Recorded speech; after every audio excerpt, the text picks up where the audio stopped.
आज की कहानी का शीर्षक है व्यापारी का पतन और उत्थान। तो चलिए कहानी शुरू करते हैं। प्रतिष्ठान नामक नगर में एक कुशल और समृद्ध व्यापारी रहता था। राजा ने उसकी योग्यता को पहचान कर उसे राज्य का प्रशासक नियुक्त कर दिया। अपने योग्य और बुद्धिमान तरीकों से उसने राजा को प्रभावित करने के साथ साथ आम लोगों को भी बहुत खुश रखा।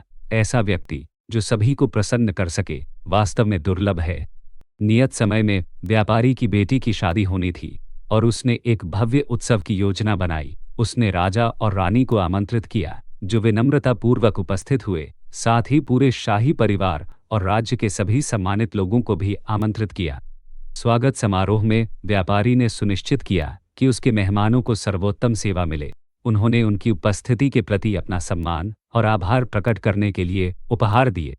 शाही घराने का एक नौकर, जिसका काम महल में झाड़ू लगाना था, आमंत्रित नहीं किया गया था, लेकिन फिर भी वह स्वागत समारोह में शामिल हुआ। उसने शाही रईसों के लिए बनी सीट ले ली, जो आम मेहमानों के लिए उपयुक्त नहीं थी।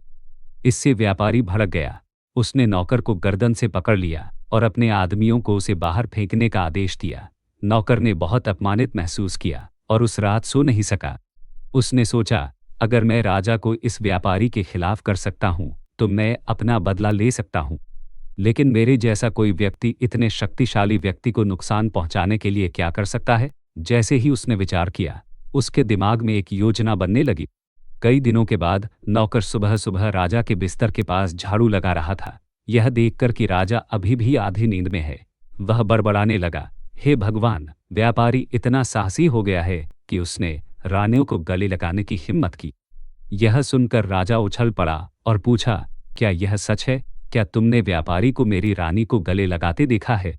सेवक तुरंत राजा के चरणों में गिर पड़ा और बोला, हे स्वामी, मैं पूरी रात जागकर जुआ खेल रहा था। मुझे इतनी नींद आ रही है कि मुझे नहीं पता कि मैं क्या बड़बड़ा रहा हूँ। यदि मैंने कुछ भी अनुचित कहा हो तो कृपया मुझे क्षमा करें।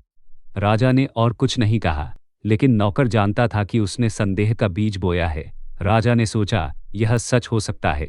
नौकर महल में स्वतंत्र रूप से घूमता है और व्यापारी भी। यह संभव है कि नौकर ने कुछ देखा हो। राजा को ईर्ष्या सताने लगी। उस दिन के बाद से उसने व्यापारी से अपना एहसान वापस ले लिया और उसे महल में प्रवेश करने से भी मना कर दिया।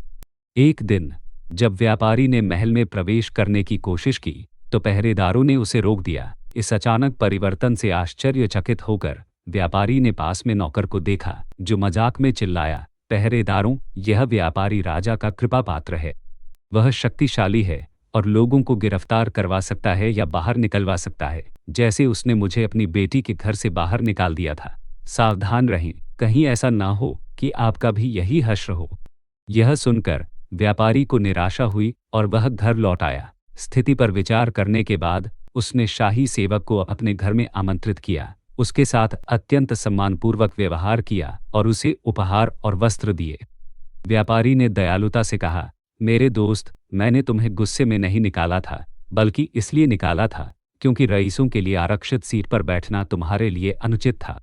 उन्होंने अपमानित महसूस किया और मेरे पास कोई विकल्प नहीं था। कृपया मुझे माफ कर दो। उपहारों से खुश होकर नौकर खुशी से भर गया। मैंने आपको माफ कर दिया है। आपने न केवल अपना खेद व्यक्त किया है, बल्कि आपने मुझे बहुत सम्मान भी दिया है।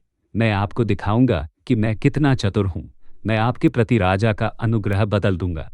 अगली सुबह जैसे ही नौकर ने महल के फर्श की सफाई की, उसने राजा के आधे जागने तक इंतजार किया। जब समय आया तो वह बड़बड़ाने लगा, हमारा राजा कितना मूर्ख है, स्नान घर में खीरे खाता है।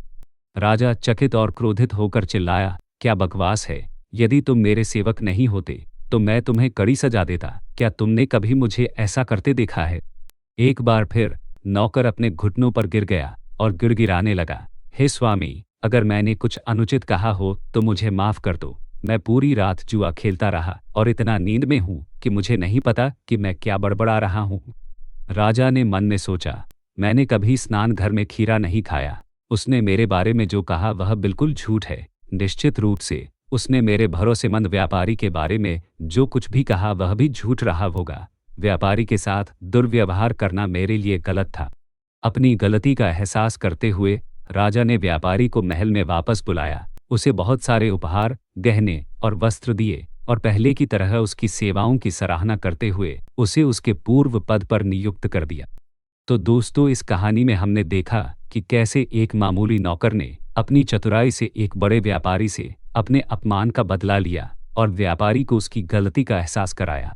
कहानी से हमें ये सीख मिली कि गपशप के आधार पर त्वरित निर्णय ना लें और क्षमा करने और सुधार करने की शक्ति की सराहना करें।